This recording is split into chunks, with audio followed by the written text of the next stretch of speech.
Hello, good evening, good afternoon, good morning, wherever you are watching this channel Up the Reds TV with me, Andy Canby. So, apologies for the hoarse voice. That was because I was at Liverpool v Everton at Anfield yesterday, and this is the consequences of me singing, shouting, berating, whatever you want to call it. Let's get on with it. This is going to be a double header. This is the post match against Everton, and also the preview of our away game on Sunday, which is an early kick-off. Is it 1 o'clock? And at Fulham. So let's get to it then, shall we? Let's talk about last night's game. Let's just talk. Let's get the negative part of the game out the way. Sam, is it called Barrett? The referee. I thought he was atrocious. I thought he was really, really poor on the night. I thought VAR and Paul Tini, well, you know what you're going to get with Paul Tini. He must be watching a different screen in the VAR room to the Sky Sports coverage, because he should have advised Barrett that the James Tarkowski foul was a red card. Everybody agrees it's a red card. Everybody agrees it's reckless. With Tarkowski apologising to Maka at the end of the game and after the game, just goes to show he knew exactly what he was doing. He was out to do serious damage to a player. Seems to run in this Everton team. Pickford on Virgil when we lost Virgil for the season, virtually. And they're a dirty, dirty team.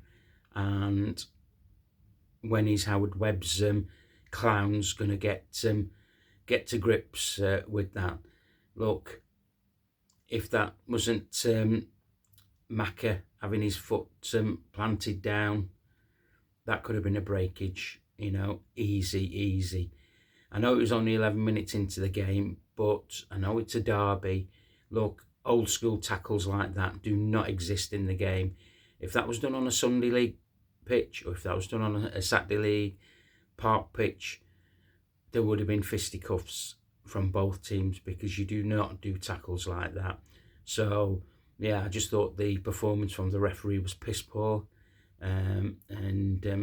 Obviously, booking Nunes for sportsman like whatever, absolutely pathetic. He and then to have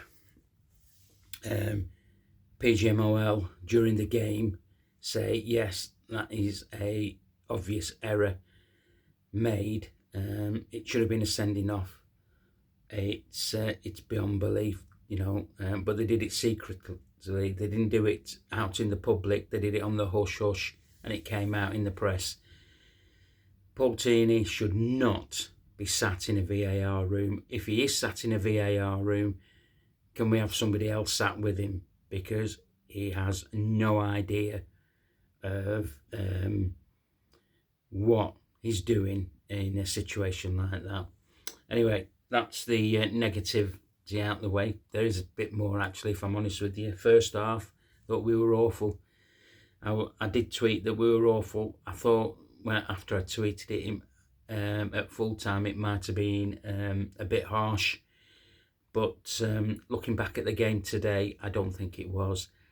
I just think that we just didn't do things properly. Everton were getting every man behind the ball. We weren't smart enough. We weren't quick enough. Diaz, although he had a good game, but sometimes he just annoys me when he's having 8-9 touches, when he could be nobody knows what Diaz is going to do when he starts to go on these little mazy runs. His head's down and he's keeping hold of the ball too long. He was doing that. He was a bit lightweight in the first half. he wasn't the only one. I thought Beto, he bullied Ibu and Virgil. I mean, Virgil's air kick when he was clean through and he hit the post. We were lucky with that. The offside before that was marginal. We got away with that. And then, half-time whistle couldn't come quick enough. And, we had half chances. Mo had a header just straight at Pickford. But we were just flashing at our attempts. There was no calmness. We weren't getting the ball in quick enough into the box, making it work quicker. So second half, much improved. We looked after the ball better. We were moving it quicker. We were opening them up. Moisey tried to disrupt the game by making multiple substitutions to try and slow down our ascendancy in trying to get the opening goal. His old school Moyes, still not beating Liverpool at Anfield, which is great. A great record to have. Keep it going, Dave, mate. Long may it continue while you're the Blue Noses manager. And then we got the break. Look, people talk about he was offside, he's not interfering. See, it's that boy Tarkowski again, isn't it? He made an interception for the ball that was going towards Diaz. Now, a smart defender, and believe me, he's not a smart defender for the Premier League. He's best a lower Championship League player, League One player. He's he does not bring anything to the Premier League other than thuggery, and he made the attempt to play the ball. Diaz never went to the ball, and obviously a couple of ricochets. Fancy flick to Diogo. Diogo does his little shimmy run and sends Pickford the wrong way. 1-0 to the Reds.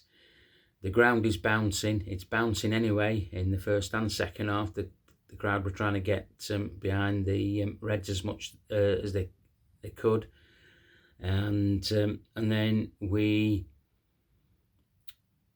sort of took control of the game, and on the back of those two defeats before the international break, we were far better. We were looking after the ball. Moyes had put on multiple forwards and playing the long ball game. I thought we handled that quite well, and then made the subs come on. So when Endo comes on, the game's won, because he'll just shut up shop. Cody came on, didn't impact as much as Diaz did. In fact, Diaz in the second half was much better than he was in the first half. And but I do want to touch on one person, the only Scouser in our team, Curtis Jones. I thought he was superb playing at right back. I did say in my pre-match that Kwanzaa's not a right back. Why not give it for Curtis to have a go, or even Endo for that matter, as they've both played there. Somebody told me that Gravenberg might be playing right back. When the team came out, when I was in the Arkles, they thought it might be him going right back and Curtis going in midfield with Dom and Maka.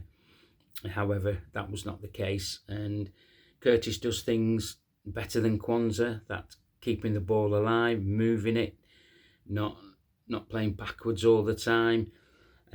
He didn't really have much defensive duties to do, apart from one 50-50 challenge, which he went in for full force, and that got the supporters in the main stand up on their feet.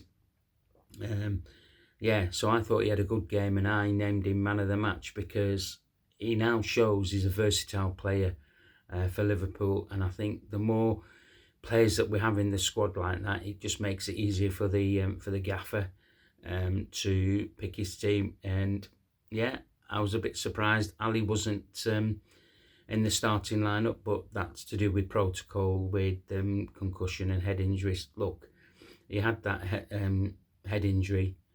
Was it in Brazil or in South America somewhere while he was out on international duty? But he flew back, however 1,000 miles it is from there to Liverpool. He's had all that rest.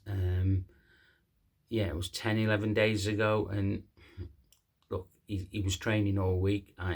He's had no ill effects at all, so I was a bit surprised with that. But like I say, when I found out it was just protocol, they have to do it. He's ticked all the boxes. He's now ready for the next game. Kelleher did okay. He didn't he didn't have to be called on too much, really. So yeah, I've already mentioned Ibu and Verge. I thought in the second half they were both better.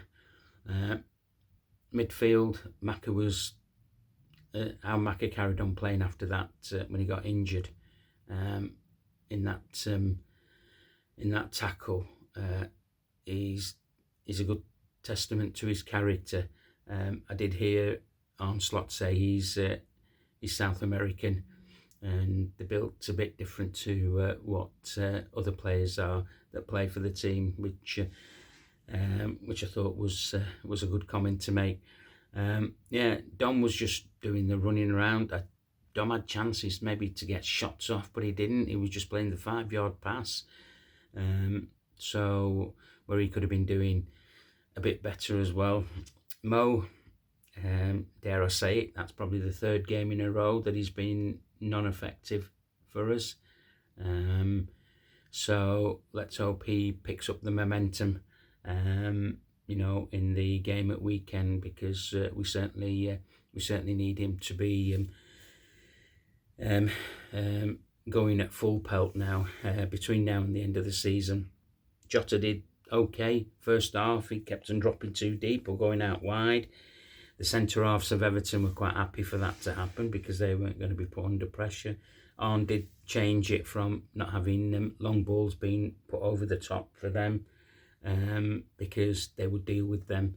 I think that we only played a couple of those over their back four line, and we lost both of those. But second half, Jota did well. He was pleased with his performance. He said, "Look, I needed to get up to speed." He said, "I'm working hard, and I think I got there." Like I say, he took his goal well, and we shut up shop. Endo comes on. He's going to shut up shop. He's brilliant. I've no qualms about him coming on in the closing stages of the game. So big cheer at the end, and everybody's singing on the concourse on the way out. We're going to win the league, now you're going to believe us. It was great. Great walking back to the car. Everybody singing and shouting and celebrating, and rightly so. After what happened in February at their ground, it was good to see that we don't jump onto the pitch, do we, at Anfield when we score, the winner, or at the end of the game. We're a bit more classy than the blue noses across the park. So yeah, where I was sat in the Annie Road stand, I thought the young lads in there were geeing up everybody to sing, which was brilliant. That's why, and I didn't see many phones that were out while the game was going on, which was, this is my bugbear when I go to Anfield, and which was good for me, because then I didn't have a go at anybody saying put your phone away and watch the game, sing the songs, So yeah, it was good on that part for me. Right, okay, so that's about the game. Said who my man of the match was. Let's talk about the Fulham game. Arne had his pre-match conference, and first question was asked about the Tarkowski challenge, and he said, look, everybody makes mistakes. I think he was being very polite. He said, look, everybody makes mistakes. He said, I make mistakes, referees make mistakes, players make mistakes. He said, but yeah, and he also then mentioned about the winning goal, saying it's a rule that he doesn't like. He did mention it last night, and he mentioned it again today. He said I think he's been on the back end of one of those in his final days. So he said he doesn't like the rule, but he understands the rule. So, so yeah, it was a good goal in the end. He praised Everton as well, saying that they'd gone, 9 games unbeaten until they played us. Excuse me. And it was a good win for us, because he thought Everton were a physical team, and we got the better of them, and we deserved to take the point. So on to Fulham. Injury front, Alexander Arnold's not involved. Joey is still training, nowhere near Connor. We'll see if he makes the squad for the trip down to Craven Cottage. Ali, as I said, will be available, no doubt about that. Fulham are a good team. Onslaught alluded to that as he was asked a question about when we played them at home. When we went down to 10 men and ground out a result against them. And he said they have very good playing options all over the park. It was mentioned about Robinson, who got an assist in that game against us. If Curtis goes right back, incidentally, he has said about Curtis, he's not so sure yet whether he will be playing right back. I just hope he is, to be honest, because I know he didn't do much defensive work because he didn't need to last night, but he will be up against Robinson. Mo will have to do some work as well, but we need to expose that because he's an up and down winger. Fulham have lost 3 on the bounce. Let's hope we can make it 4 on the bounce and get it closer to the us winning the championship in style. So he was mentioning that, look, Fulham are good in all over the park, so we have to be wary.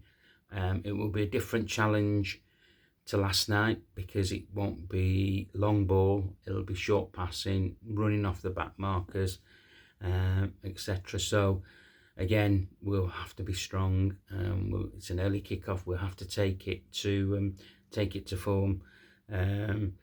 Our season, he did credit the players to say, look, he really had to go at Man City or the times that they've won the league in the last 2 or 3 years, saying that they've wrapped up games by half time where we haven't. We've had the odd goal to win the game, and we've had to rely on the last 20 minutes of games to come a bit stronger. So he credited the players on that. He said, look, they've had a very, very tough season, and it's although we've got 8 games left, it's going to be even tougher for him now, because he said that Liverpool Football Club are used to playing 2 games a week right till the end of the season, and now after this weekend, it's going to be full week's recovery before each game. And he said he will be asking the players to work a lot even harder in training because of the gap in between the games, which is what you want to hear. And they'll work on things and they'll get prepared for the next game.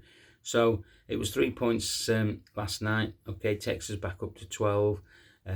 Arsenal will play again before us, and it'll probably be down to 9 points. And I think they play Everton at Everton.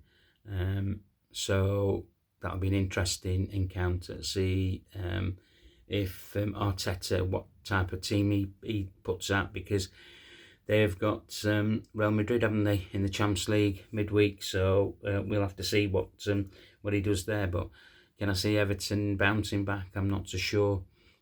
Arsenal might win a scruffy 1-0 or maybe 2-0.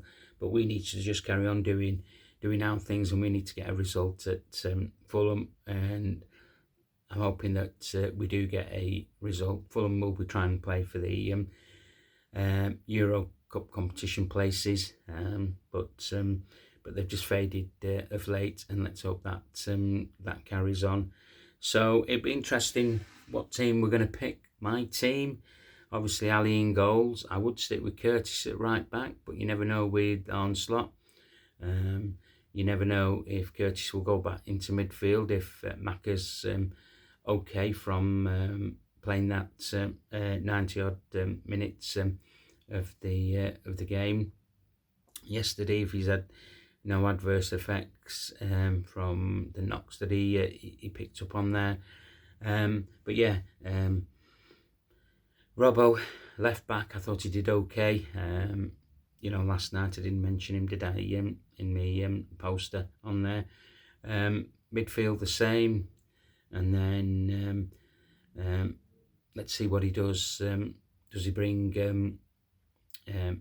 Cody on for Diaz, or does he stick with the same three? And if we can do the business against Fulham, like I say, who will be up and at it against us. They start really well in games. They did against Arsenal. They did against other teams that they've played, but they've come out second best at the final whistle. Okay, that's enough from me. If you like both parts of this video, please give me a like, please give me a share, please send me a comment, and let's get this channel built up to, if you've not subscribed, to 100 before the season's out. Okay, enjoy the rest of your couple of days, and I will do a post-match after the game on Sunday. Up the Reds.